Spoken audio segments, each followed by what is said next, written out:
Professor Chukwuma Soludo is an economics professor and the former governor and chairman of the board of directors of the Central Bank of Nigeria.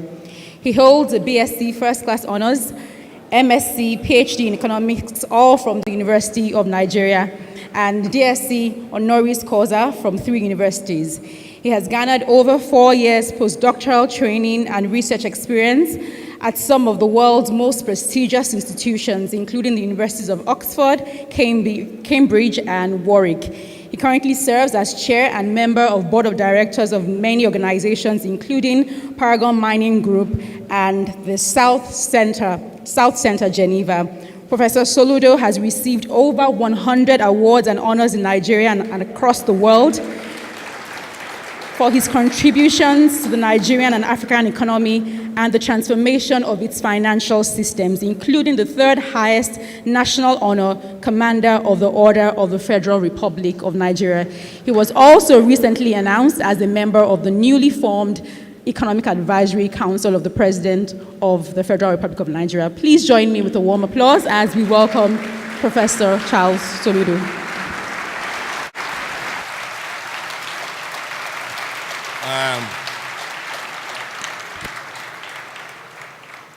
Thank you very much, and let me start by saying happy independence to you all. And also join me in appreciating Pastor Boju and the Covenant Christian Center for an amazing job.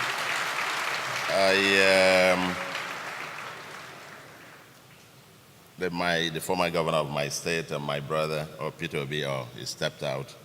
And Professor Gupta was quite amazing. And let me say, distinguished ladies and gentlemen, for my colleague Bismarck, I don't know what to say, and the council and council of advisors, welcome to the team as well. I remember when I was sworn in as chief economic advisor several years ago, the former president, after swearing us in, looked at us and said, "Gentlemen and ladies, congratulations. Your job is to advise me. And please advise well. My own job as the president is to decide whether or not to accept your advice. And never you insist that I must take your advice. If you want to insist that I take your advice, then go and contest for election and take over this seat." So I think we have a job cut out for us. Ladies and gentlemen, I was assigned a topic specifically to discuss the economic restructuring of Nigeria. And I must say that I accepted to be here some 5 months ago and put together some of my thoughts a few weeks back. But when the announcement of my membership of the council was announced a few days ago, I wasn't quite sure whether or not I should still be here or whether I should still read my paper. But in the end, I decided to be here, but with apologies, that I decided to take away a big chunk of those macroeconomic, structural, sectoral policies, programs, projects for the moment, required for the moment. That's the job of the council. When you advise in camera, and we're going to do our job there.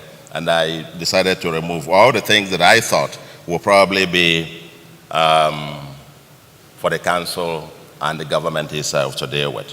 I don't want to preempt the council. And let me say that I'm focusing very specifically, ladies and gentlemen, on a much narrower focus, and that is to focus on the future. I'm looking at Nigeria in some years to come. 20 years' time, the oil will be history. By the time a child born today in Nigeria is 30 years of age, there will probably be 400 million Nigerians. When she is 80, there will probably be about 752 million Nigerians, if you believe the population numbers and the growth rates. Lagos is projected to be about 88 million by the end of this century. And can imagine 4 times the number of people today in Lagos. All these people, ladies and gentlemen, will need water, they will need food, they will need housing, they will need medication, schools, hospitals. And yes, they're going to need jobs, jobs, jobs. I want to focus on that future and to ask whether we are actually preparing enough to be able to welcome the 400 million Nigerians in 30 years' time, or the 752 million Nigerians in 80 years' time.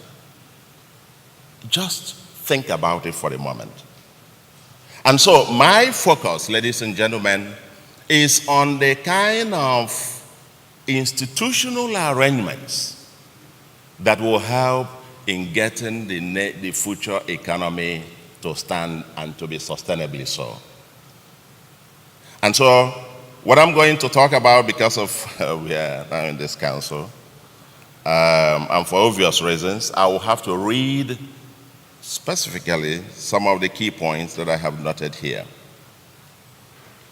We concentrate on the political, legal, governance foundation upon which that future will stand. Our thesis, ladies and gentlemen, and I'm partly maybe responding to what you said, it's not the issue of bad ideas, bad economic ideas or whatever, but I will say what is fundamentally wrong. What is fundamentally wrong, ladies and gentlemen, is that since 1962, we've implemented first, second, third, fourth national development plans.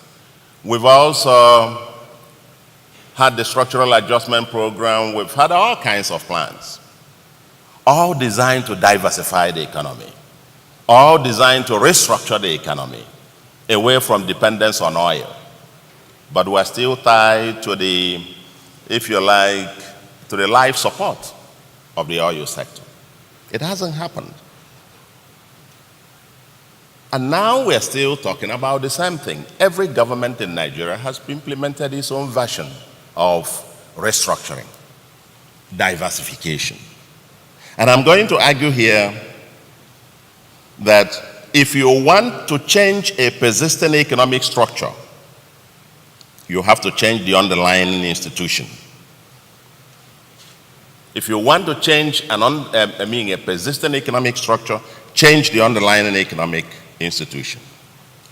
Our experience with the needs proves this, ladies and gentlemen. When we were drafting the needs agenda, we realized that we've been parroting private sector-led economy in Nigeria for decades. But we realized that we didn't have the requisite institution, financial institution. Without the requisite financial institution, you couldn't have a private sector-led economy. And so we recommended, I think on page 75 of the needs document, that we should have a recapitalization or consolidation of the banks. When I became governor of the central bank, we had 89 rickety banks, all of which put together were less than the number 4 bank in South Africa. If you needed $500 million to do an investment in Nigeria, you needed to syndicate it from all the banks put together. You couldn't talk about a private sector-led economy. It was just a slogan. So we decided that you needed a new institution. And that new banking institution was the consolidation of the banking sector. And what was the result? After the consolidation, we raised the capital to approximately $200 million then, and then the race to the top led to bigger and bigger banks that began to emerge. And after that, our banks are now the new multinationals all over the world. And today, our banks can now syndicate billions of dollars for particular investors to be able to invest. That's when the private sector-led economy can begin. So our thesis is, if you want to change a persistent economic structure, change the underlying institutions. My former governor is here. I think his own bank, Fidelity. I don't know whether you could fund 5 billion naira worth of project then, but then afterwards, I'm sure you could now do quite a whole lot. But let's get to the serious business, ladies and gentlemen.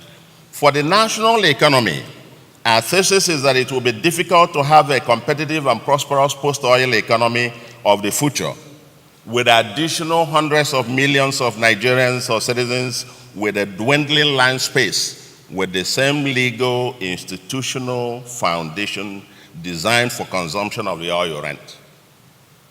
You can't build a 100-story building upon a foundation of an old bungalow.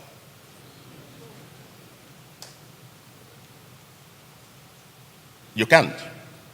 A post-oil economy requires that agents maximize their fullest potentials, and what is required will be a national rather than a federal response. You can't clap with one hand. We've been trying to implement policies or design policies by the federal government. This is a federation, ladies and gentlemen. We're trying to clap with one hand.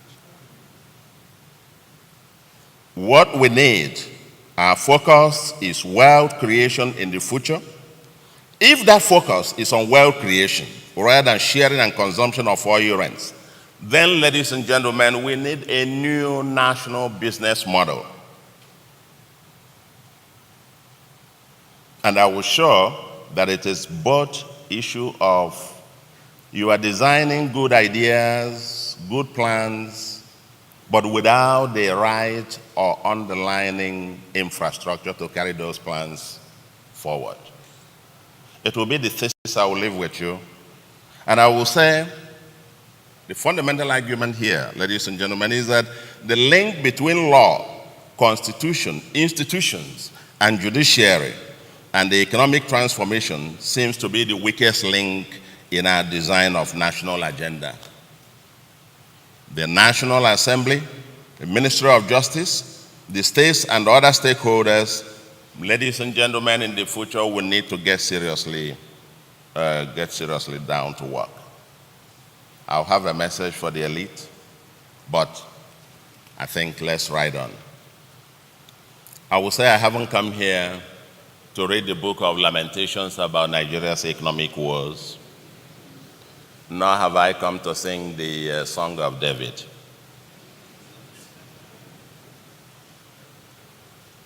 For decades, we have tried the transformation agenda, which hasn't worked. But like I said, whether we are going to have 400 million Nigerians or 752 million Nigerians by the end of the century, within this tiny land mass, 923 square kilometers of land that is also declining due to desertification and the erosion, we are going to have the highest population density in the world among the top 10 most populous countries. Lagos, as I said, 88 million people, and it's going to be a nightmare. By the way, it's our view that Lagos is clearly unsustainable in the long run and risky for its business concentration. But ladies and gentlemen, the world is not waiting for Nigeria. The world is on the fourth industrial revolution with digital economy, and we are struggling with the first stage of Rostow's stages of growth.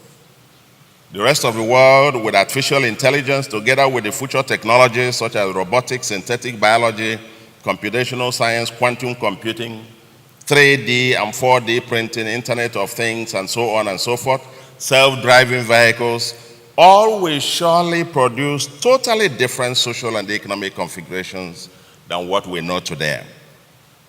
China, the Made in China 2025 plan has targeted 10 industries China wants to lead and dominate the world. The US is responding very vigorously. All these will have humongous effects and with creative destruction going on with job losses and future structural unemployment. While electric cars are fast replacing diesel and petrol cars, many of our people are still building petrol stations. Small shops are proliferating while agglomeration in terms of huge shopping malls, together with e-shopping, is everywhere. Automation is upon us. The ordinary people who can't explain what has hit them resort to all sorts of criminal activities to survive.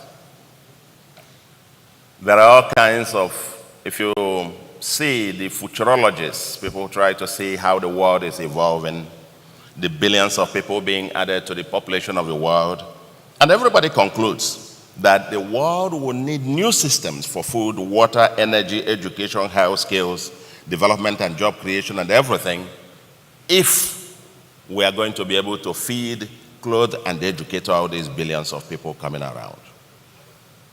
Economic restructuring that I have been asked to speak on, therefore, strategy of the future, will entail thinking through the alternative future scenarios and mapping out alternative possible proactive responses. The question for Nigeria is, in which areas or sectors do we proactively position to become the global leaders by the end of 2050, for example, or the end of the century? Closer home, Nigeria has just signed the African Continental Free Trade Agreement. The implication, and Professor Gupta has highlighted this, insularity will no longer be an option. The name of the game of the future in an increasingly integrated world is innovate, compete, or die. That's the name of the game of the future. And let's break it down. The economic restructuring of the future that we try to envisage will be about positioning Nigeria to protect and win in an increasingly complex world, thereby guaranteeing the security, prosperity, and happiness of the 400 million that will soon be upon us, or the 752 million Nigerians, in a world without oil. In a world without oil. I said before, so far we've been living on the life support of oil for these decades. If oil, when it goes up, economically we go up. It goes down, the economy slumps. You remove that life support, the economy collapses. But we must prepare to feed and provide prosperity for the 400 million Nigerians, or 752 that will be upon us sooner or later, without oil. And our thesis is that the system that we have, the institutions we have, were for a bungalow. The new economy that we need to build is a 100-story building, and we cannot put the 100-story building on this foundation that has been laid for a bungalow. And so, let us get on. And for Nigeria, for example, more specifically, with a current GDP of about 400 billion, down from 540 billion, and negative per capita income growth, just like Gupta said, with rising poverty and unemployment, the restructuring of the future would entail transformational changes to generate and sustain broad-based growth of at least 7%, up from the recent 1 to 2%, which is required for poverty reduction and employment generation. Put differently, if we want to be a middle-income country by the end of this century, 80 years' time, and, for example, say $7,500 per person, up from about $1,930 today, what we need will probably be an economy from 400 billion today to about 5.5, more than $5.5 trillion economy then. But this will require then that this economy has to be growing at the minimum of a double-digit growth. And we have to sustain it for much of the entire remaining 80 years for this to happen. So, the plan to do this will not require thinking outside of the box. It will require thinking without the box at all.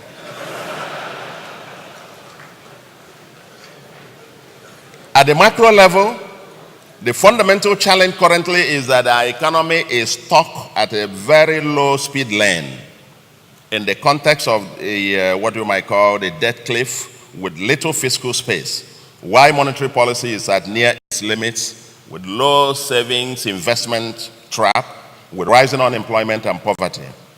To get to poverty reducing and employment generating trajectory in the short term requires serious heavy lifting with major difficult choices and extraordinary coordination ahead.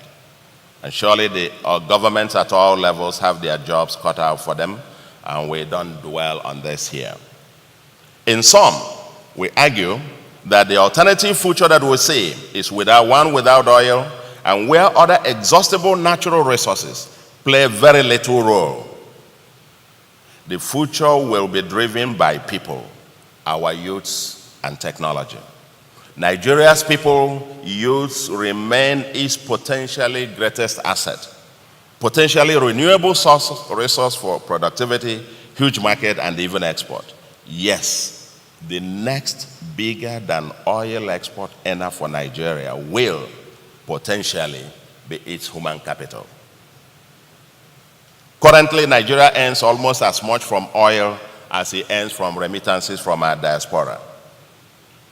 But we cannot export illiterates in a world driven by digital technology, digital revolution.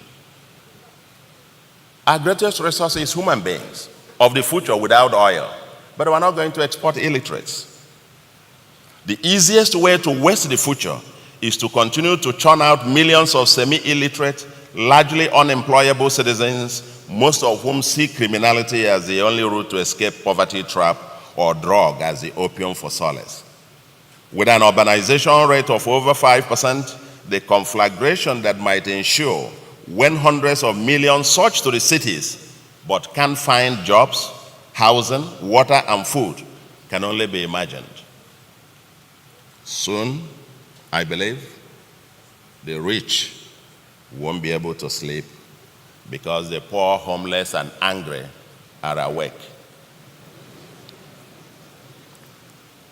And by the way, who says that we can't have a smart population policy that encourages people to have the number of children that they can train, and then also ensure that we have reliable population census using biometrics rather than the political population figures we have today?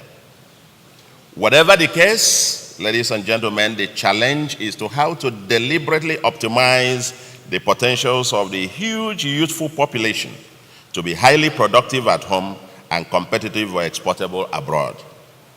An educational system with a 21st century curricula powered by technology that guarantees one youth 1 to 3 skills might be the winning strategy. As the Western population ages and declines, they will need productive labor, and Nigeria can smartly position to become the largest supplier of such labor, indirectly through outsourcing or directly. Nigeria has no choice but to leapfrog the industrialization ladder and services sector to provide urban jobs and rely upon smart technology to grow the food to feed the hundreds of millions. Peasant agriculture has little future, especially as the population surges with rapidly declining plot of land per capita. Don't forget, if we continue to prosper relative to the other African countries, then given the free movement of goods and persons protocol, the others will continue to surge into Nigeria with the tiny piece of land that we have. So the complications of the future will even get more complicated.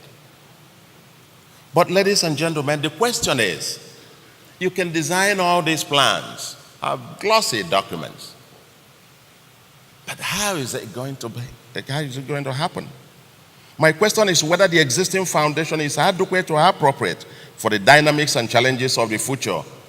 And I'm sorry to say, my view is that unfortunately the answer is no.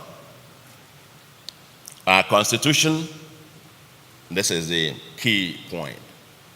Our Constitution, together with its command and control institutions, concentrated at Abuja, was designed for and around the sharing and consumption of the oil rent. It is largely obsolete for the demands of a productive economy without oil rents, which requires competitive and flexible rather than unitary federalism.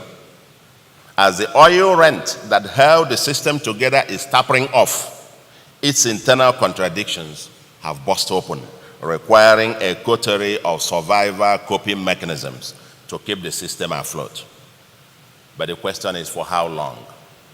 For how long will all this, what you might call fire on the mountain, just trying to survive each day? For how long further are we going to go? And I'll share with you 2-3 examples that this system itself cannot carry the future. The first, I think Nigerians don't pay attention to this. The fragile state index that is composed or compiled by the Fund for Peace of the US. It has a set of 4 clusters of variables that tries to, and then 12 in detail, that tries to help them to predict the susceptibility of a state to collapse. Nigeria has been falling since 2005 from number 54 on that ranking. Now, over the last 8 years, we've been stuck between number 13 and number 15. We are ranked in the same category as countries such as Afghanistan, Iraq, Haiti, Guinea, Syria, Yemen, Somalia, etc. That's the same category where we are. And I want to say that long-term sustainable transformation must address the root of this systemic decline. In a multi-ethnic, multi-religious society such as ours, designing institutions for stability and prosperity requires great care and should always be work in progress. In 2005, when we delivered a Democracy Day lecture, we highlighted this, that we have a dysfunctional federal system, and that this system, in a world without oil, cannot endure. Wouldn't be able. It's a system designed for consumption, for sharing and consumption. It is inefficient for a system where you now want to transit to productive production and competition. It is a fundamental argument. We made it in 2005, and we've been consistently pushing this argument. The world without oil will be a different one.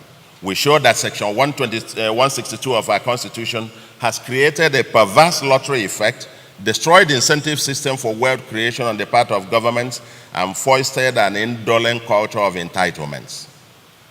As opposed to the productive self-financing regions of the First Republic, all tiers of our government today have to go to Abuja every month, to beg to get something. Except Lagos and maybe 1 or 2 other states, I don't think any other, including the federal government, can actually fund this recurrent expenditure without the oil money. If you add to this the suffocating concentration of powers at Abuja, with all the inefficiencies, Abuja today runs, the federal government, hundreds of parastatals and agencies of government trying to micromanage the entire country inefficiently, I would say, with the recurrent expenditure of the federal government plus debt servicing exceeding total federal revenue. Abuja imposes common standards, not minimum standards, sets the same wage to be paid by all states irrespective of their incomes. Of course, with the assumption that everybody, maybe the oil money, will pay the bill. It maintains federal marriage registry, issues driver's license, which should be local affairs, runs primary, secondary schools, centralized policing. The list is endless. And the question is whether this system is a system we expect to be able to deliver prosperity to the future 400 or 750 million Nigerians. It's come to a halt. Abuja cannot pay its bills, let alone with 207 million, not to talk about when you have 400 and something and 752, we got to be serious now and get to serious work. It controls all natural resources. Land Use Act is there. But let me give you an example, one final example. I have a long list of them to show that Abuja as it is today is choking, and we cannot create a competitive economy without loosening the stranglehold of Abuja on the entire economy and on the entire country. One final example is our judicial system, and this point is hardly ever, seriously discussed. Property rights and rule of law constitute the foundation of a modern economy. In Nigeria, we copied the American presidential system, but forgot to copy their multi-layer judicial system consistent with a federation. Instead, we are struck with a highly centralized system consistent with the command and control structure of the 1999 Constitution, with its unitary federalism. Every little matter can end up on appeal at the Supreme Court, the only one Supreme Court we have. If someone steals his neighbor's goat in Calabar, or there is a dispute over ownership of a shop in Jos, or someone dupes a petty trader of her capital in Lagos, the cases may, on appeal, all end up at the same Supreme Court. A pre-election dispute over in a local election matter in Yobe or Abia, purely local affair, could also end up at the Supreme Court. And many of these cases, the judgment will come long after the wrong candidate has finished serving out the full term.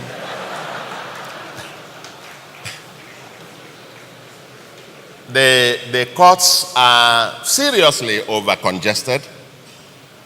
About 117,000 pending cases at the Federal High Court alone. Tens of thousands at the Court of Appeal. I've had conflicting figures about the number pending at the Supreme Court. Some say about 30-something thousand, I've heard 40-something thousand, and so on and so forth. But someone informed me that since 2007, no civil case or so that has been lodged on appeal has even been called up for hearing at the Supreme Court. That's 12 years ago. Chidodin Kalo has calculated the congestion rate to be about 180-70%, and 86% of the people in Nigeria's prisons today are awaiting trial. And several times, some of them spend times, if they had been convicted originally, maybe it would have been spending 2 years. Some of them spend 10, 15 years for jails and so on and so forth. Judges are grossly overworked and grossly underpaid. Nigeria's Supreme Court, in my view, is probably the only one in the world where the judges sit every day. And yet, pending cases keep mounting in thousands. As the saying goes, justice delayed is justice denied. How do we expect the future economy to compete and win? This is the point. In a world, in a society where it can take more than 20 years to settle a simple commercial dispute, which takes few days in other countries. Also, our system for fighting corruption is again concentrated at Abuja. And can we seriously expect the ICPC or EFCC or whatever to police the 774 local governments and the potentially 400 or 752 million Nigerians of the future? We gotta be serious. We can go on, but the global evidence, in summary, is that institutions drive economic transformation. But sadly, much of our institutions are either obsolete or inappropriate for the demands of that future that we talk about. I can go on and so on and so forth. But let me say this, that there is no issue today that commands greater, broader consensus in Nigeria than the recognition that the current system needs fundamental overhaul, and hence the deafening call for, quote, restructuring the Nigerian Federation. Almost the entire Nigerian socio-political groups, Southwest, the Yoruba Nation, South, Southeast, in the Igbo Middle Belt, the former Northern region, have either produced or are working to announce their template for restructuring Nigeria.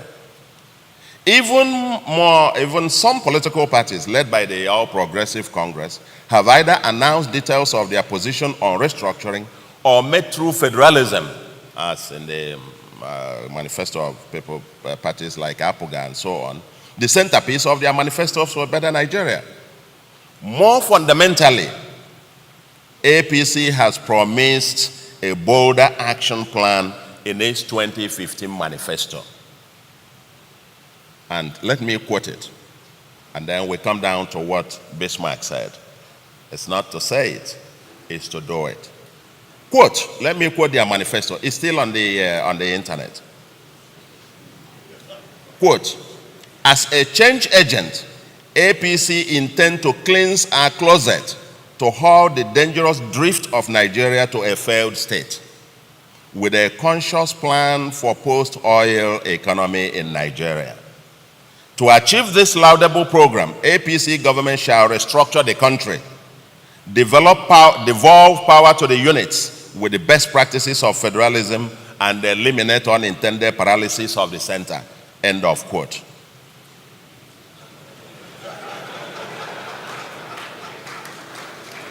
This was 2015. During the last election, general election, several candidates ran on the platform of restructuring. The loudest agitation seems to come from some ethno-religious political organizations and occasionally some politicians. Unfortunately, the economic argument for the restructuring is lost. It's beclouded by the politics of the agitation. A mutual suspicion has crept in about motives, and the word restructuring now means different things to different people. So for us, ladies and gentlemen, for me, maybe it is time for us to simplify the language. Maybe change the language. If the problem is the word restructuring, let's call it something else. Let's call it systemic or institutional reforms, devolution and fiscal federalism, designing a new constitution for prosperity. We know it's going to be a legal, institutional, legal, political process with continuing bargaining among different interest groups and ensuring compromises, but should be guided by our history and evidence. Useful lessons may also be learned from other countries such as Switzerland, United Arab Emirates, Canada, the US, and Brazil. Let's keep it simple but focused on the future, designing the appropriate legal and institutional governance infrastructure to ensure the security and prosperity of the future for the 752 million Nigerians in 80 years' time, or perhaps even in the 22nd century, Nigeria might become the most populous country in the world if current population trends continue. What should we do? What should be done? I've summarized quite a few of them, and I'll read them very quickly. Number one, I'm saying it's not just that we have ideas. We're building economic ideas, but we can decide as a people. Two strategies you can decide in the short to medium term to be modeling through, doing the same thing over and over and hoping for a different result. We do them and preach diversification. Preach diversification, restructuring, and whatever, and so on and so forth. Or, as I said at the beginning, change the underlying institution, and you generate new dynamic and a new trajectory for the economy. So I start by saying the first point of duty is to create what I call a productive, progressive constitution for a world without oil.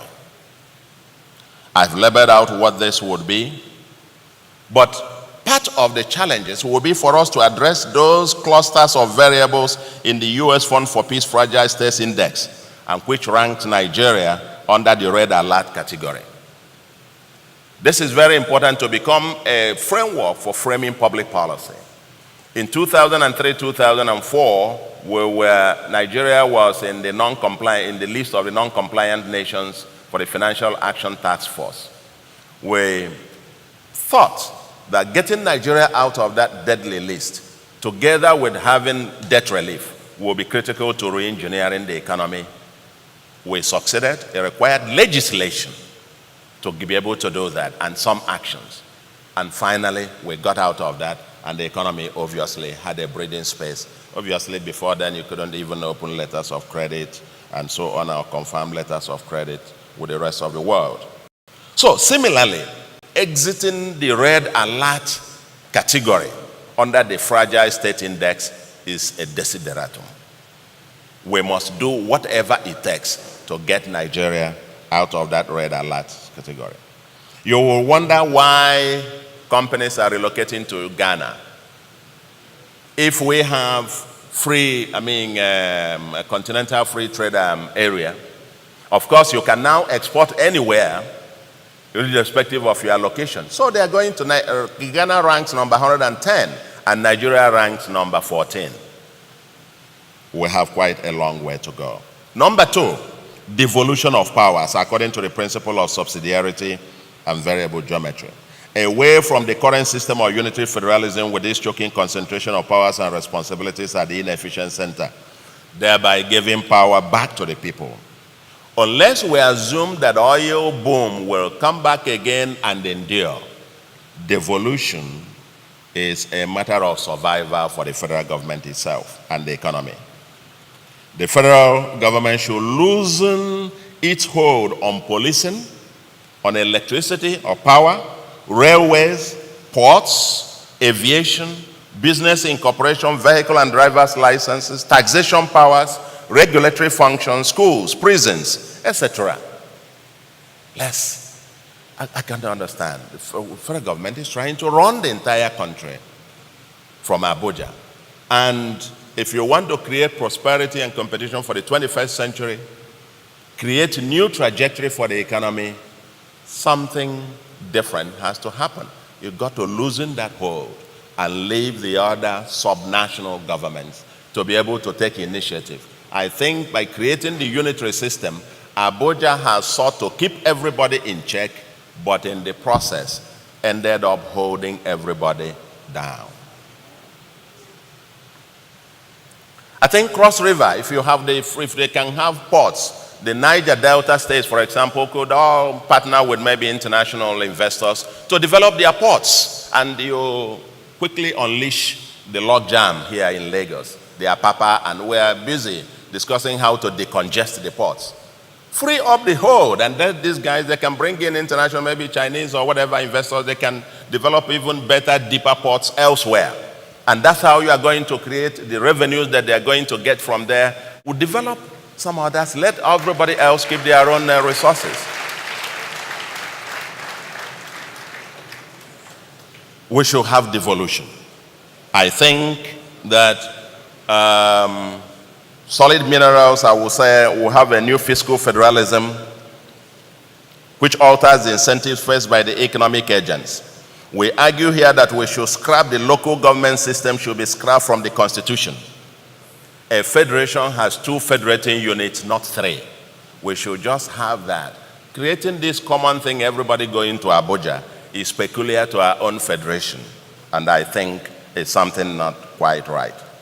Furthermore, we should scrap Section 162 of the 1999 Constitution. It needs to be scrapped and replaced with a fiscal arrangement that is consistent with devolution of powers. We also need to abrogate the Land Use Act of 1978 and Solid Minerals Act and the various Petroleum, Gas Acts and amendments, and return the right of ownership, control and exploitation of these assets to the federating units as proposed even by the APC Committee on Restructuring, led by Governor El-Rufai.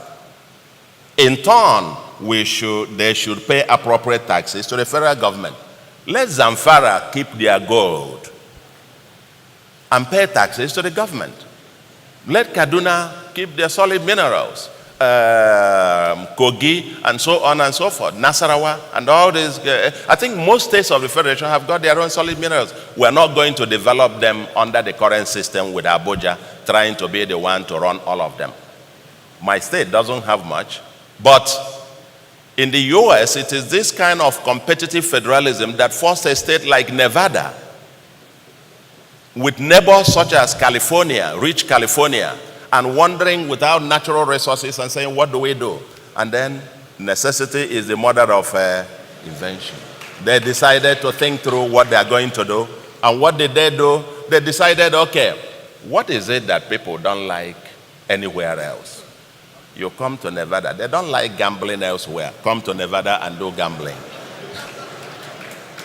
If you don't want this, come to Nevada and do it. And they thought smartly. So the rich other people all over America would then get into Las Vegas and all the kind of thing. They created their own new economy and so on and so forth. The central point is that we should liberate this choking hold, stranglehold on the country, so that innovation, competition, and so on and so forth can begin to ensure.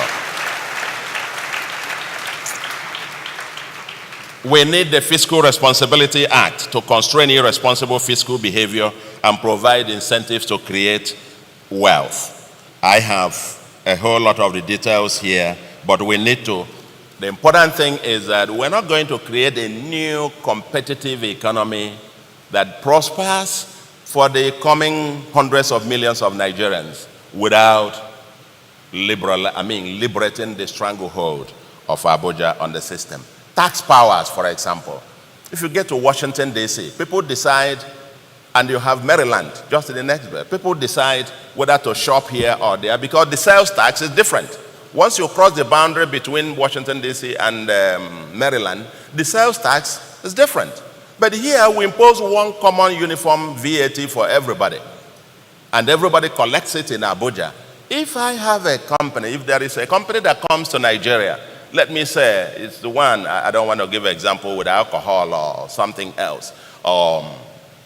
It goes to state A, and to give them land to be able to build, and they say, no, we can't give you. And it goes to state B, and they provide their own land, provide infrastructure, provide everything, and they establish there. You will say, they will collect income tax. What if in the future world of robotics, and it doesn't need much human persons to run, and it's just on robotics, the whole income tax is paid to Abuja, and perhaps the state that said no, go away, will even collect more of the tax revenue and so on. Where is then the incentive for that state to begin to promote industrialization in its state? So the taxation powers of this state, there is no incentives for the states and local governments to attract and promote industrialization. So let's stop kidding ourselves. We're talking we need to industrialize, we need to get on this. You can preach it from now to Armageddon, but anyway. We set up common salary scales, common everything. Everything is common. Minimum wage, the same, unitary system. It constrains everybody to the same speed instead of multiple speed. And we need to loosen up this, ladies and gentlemen. The legal judicial infrastructure is the second one. And I say in the 21st century, a prosperous economy is not sustainable without a sound and efficient judicial system. We need a progressive and practical new structure that can deliver justice to the hundreds of millions of Nigerians and businesses at the shortest possible time. As a layman, we wonder why Nigeria cannot have state or zonal appeals and Supreme Courts over local and state matters. Or why state election matters should go to federal courts in a federation. I don't understand it. Our productive, progressive constitution should provide for specialized courts, especially commercial courts. Nigeria needs to invest heavily on the judiciary. Infrastructure with cutting-edge technology, as well as continuous upgrading of knowledge and skills of our judges. Our judiciary should be part of our national brand. Let's do what it takes to brand Nigeria as a nation of laws. For example, London could not have become an international financial center without an efficient judicial system, or thousands of contracts around the world indicating London as the jurisdiction for adjudication or arbitration. Can we at least target to be the #1 legal jurisdiction in Africa? At the minimum, we are the largest economy in Africa. Why can't we have the best judiciary? And with the continental free trade area now, businesses are going to locate to places where things can move. If it takes you minimum of 20 years or so, or some commercial cases lasting 20-something, 30-something years, why would you be there? And I think we got to think about it. And you want to create prosperity, and you want these factories, these businesses to be flooding to the country? Come on. Anyway, I think our justice ministry will have a new job description that is very developmental. Now I ask the question, what is holding action then? This might seem an onerous agenda, but we can start with what I call the minimum template, low-hanging fruit. The APC committee, headed by Governor El-Rufai, provided, very interesting recommendations, but 3 of them stand out. It says we should have state police, we should scrap the local government system from the Constitution, and they prescribe for resource control. Okay?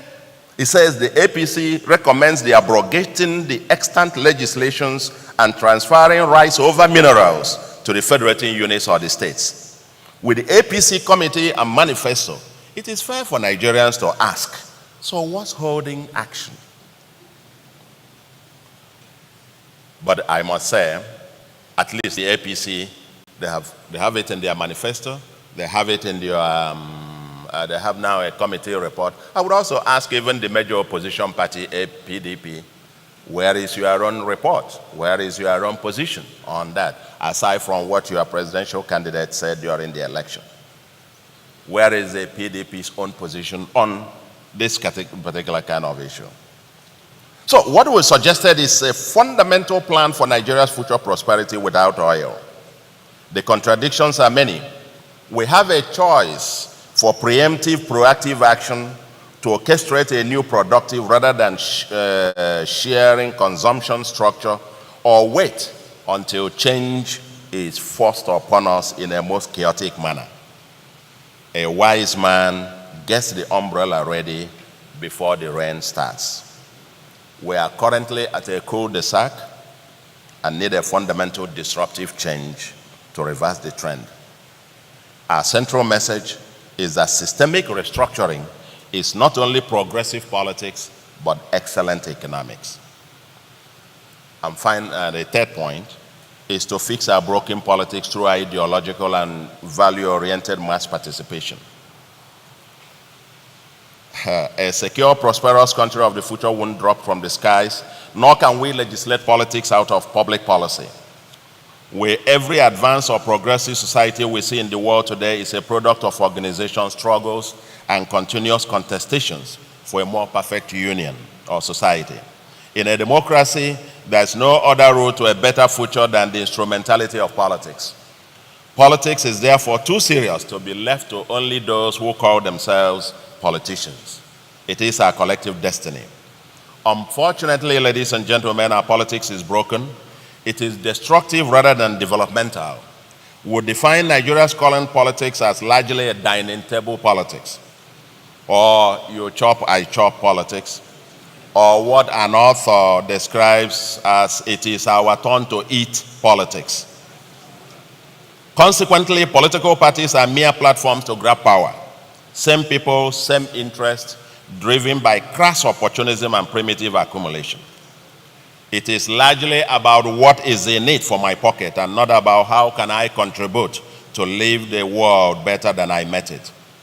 When a minister is appointed, his friends and ethnic group or religious group shamelessly complain or celebrate, depending on whether they consider the appointment juicy, unquote, or dry, end unquote. I remember when my membership of this council was announced, there was some debate. Some people say, no, you should accept it. Some say you shouldn't. And that debate, I got, hundreds of calls. And I remember one particular one, a friend who thinks he was thinking about me, he called me and said, he said it in Igbo and I will translate it to you. He said, Narapono Ivano. And I said, what about it? He said,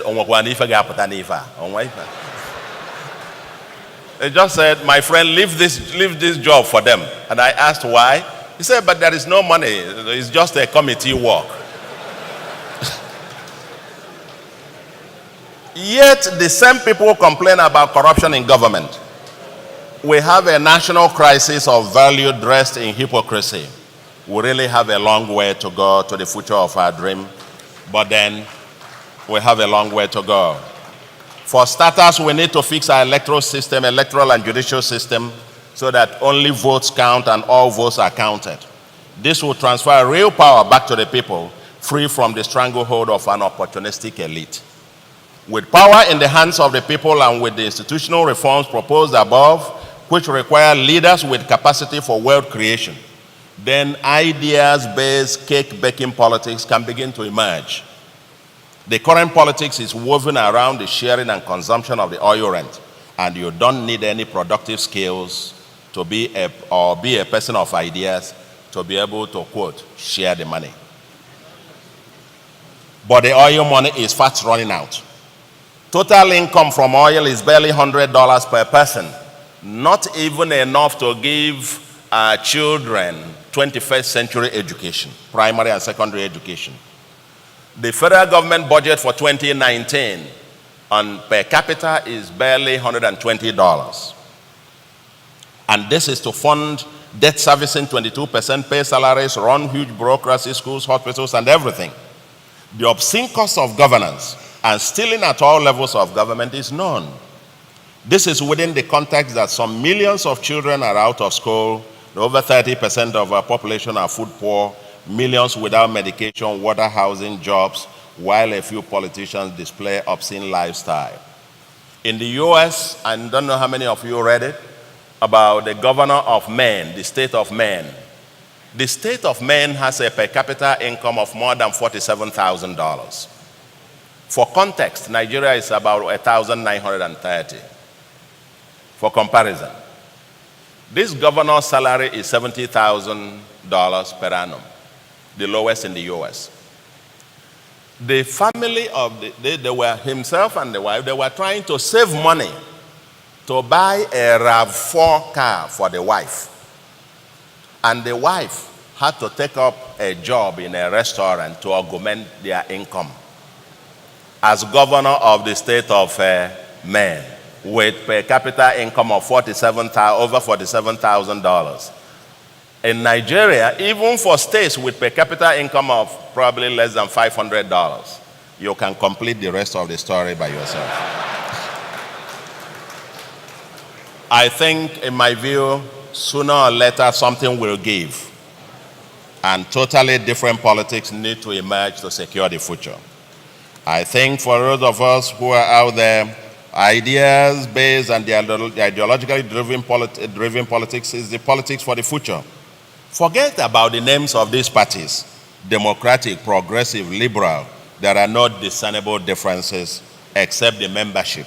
Even the membership also switches and changes every minute. If you review the manifestos of the various candidates during the last election, very disappointing indeed, very troubling. I don't need to get into the details of that. If you see a PDP state or you see an APC state, how will you recognize it? It's something for you to think about. So when I say there isn't anything, it's just musical chairs, just to grab power and do what they want to do.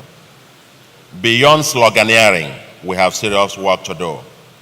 We say that beyond sloganeering, we need a system that transit from a rentier cake baking system to one of cake baking, from cake sharing to cake baking.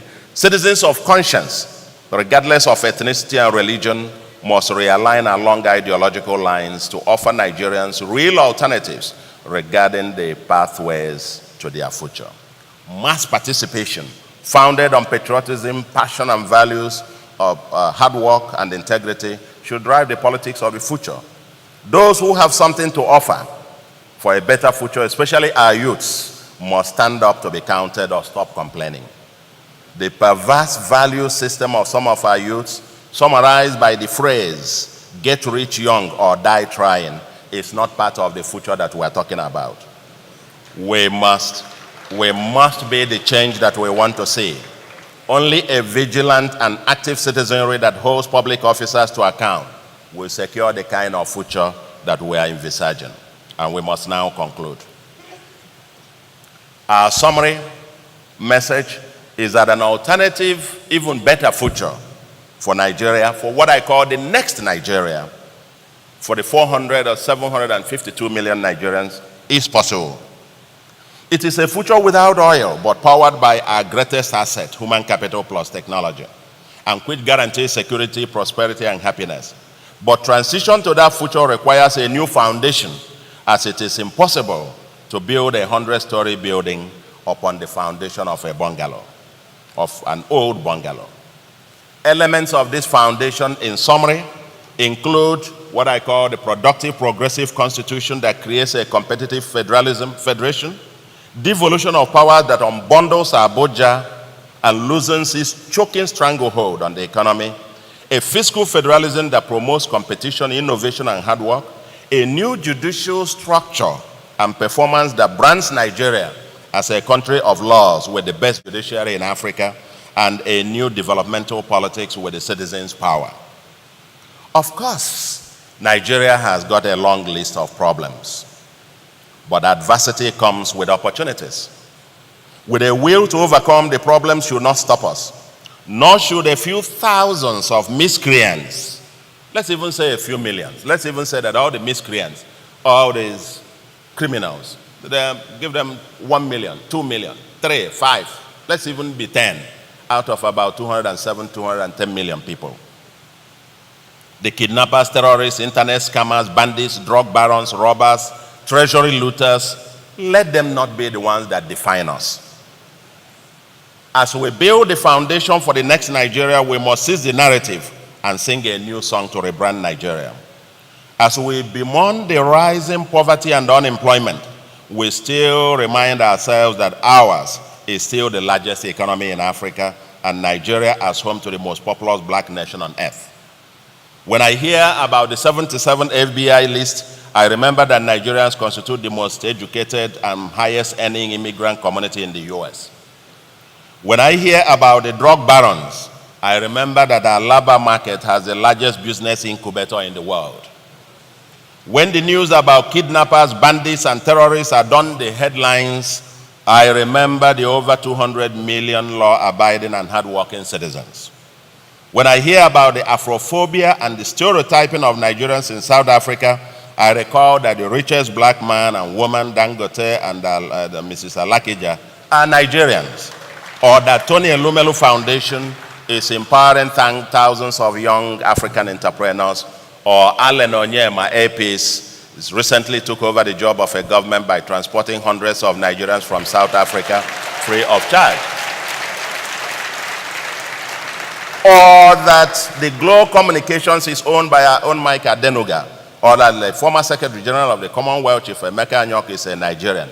And yes, that the Nigerian bank, Zenith, GTB, UBA, Access, FBN, Union, and I will not forget Fidelity, you are here. Have, since after the banking consolidation, become multinational corporations all over Africa. And that Nigerian investment banker, Adebayo Ogunlesi, bought over the Gatwick Airport and some other airports in the UK.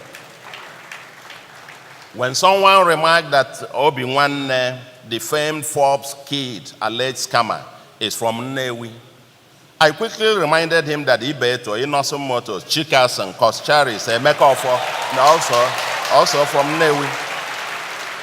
And when someone tells me that our youths are underperforming, I remind her of the youths at the Ikeja Computer Village, or that the young man from Anambra just invented a generator that runs on water, or the young girl from Regina Apache Secondary School or Nature who won the Global Prize for Innovation.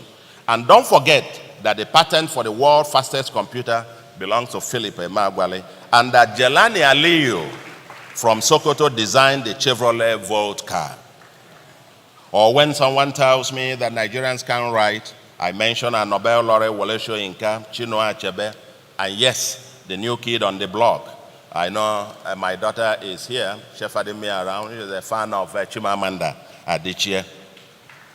Or when I hear the looting leaders of today, I remember the visionary and selfless leaders of yesterday, Nnamdi Azikiwe, Bafemi Awolowo, Ahmadu Bello, Emeagwali Okpara, Alex Ekwueme, Shehu Shagari, Sam Mbakwe, Aminu Kano, Balarebe Musa, Bola Ige, Latif Jokonde, Samuel Ogbemudia, and yes, the former president, Olusegun Obasanjo, has earned his place in Nigeria's history as a leader and statesman. I don't want to forget footballers, athletes, musicians, and Nollywood stars, all brandishing our green, white, green flag to the world. The list is long, and sometimes I wish that Wole Soyinka or Chimamanda Adichie writes the bestseller entitled, quote, Nigeria, the Counter-Narratives. The point here is simple, and that is that for every one big challenge Nigeria has, there are possibly 10 or more than 10 opportunities out there. Lagos State, for all its problems, is still, if it were a country, will be amongst the 6 richest African countries if Lagos were to be a country. I believe that God has blessed Nigeria with everything to be the most prosperous home for the black race. We need to unleash the creative geniuses in our people by designing the appropriate institutions to power a 21st century economy without oil. I think for the elite, I have a message, and that is that the elite need to come together. The party is over. The time of the pretense is over. These children, in the next 30 years, you probably have, out of the 400 million, more than 300 million of them will be youths. They need jobs, they need education, they need water, they need housing, they need everything. If the elite can come, even if the only thing they can agree on is that we should all make it a policy, a thrust, an aspiration, a goal to give to these kids that are coming of the future what we enjoy. Through my primary, secondary, and university, the children of the rich and the poor attended the same school, taught by the same teachers. Today, the children of the poor, the children of the rich are back in school today, talking about their summer holidays, where they flew to.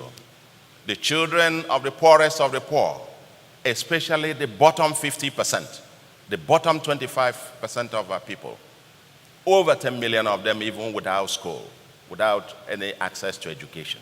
We must make it as a goal as the elite to offer to the children of the future similar education that we offer to our own children. That should be the kind of minimum template for this future, of the future that I talk about. The current National Assembly can choose to do something historic or continue to kick the can down the road, and hopefully a future parliament will come to the rescue. We have no other country but Nigeria, and we must make it work. If God in his infinite wisdom decided to put us together thus far, there must be a reason. As Africa deepens its integration, starting with the continental free trade area, I dream of a future United States of Africa, and possibly with Nigeria as its California. I see our huge problems, but my focus is on the solutions. The choice is ours. And if you believe that Nigeria, and I believe that if we together choose to work hard at them, the Nigeria of our dream is eminently possible. Do you believe? Thank you very much, and God bless you.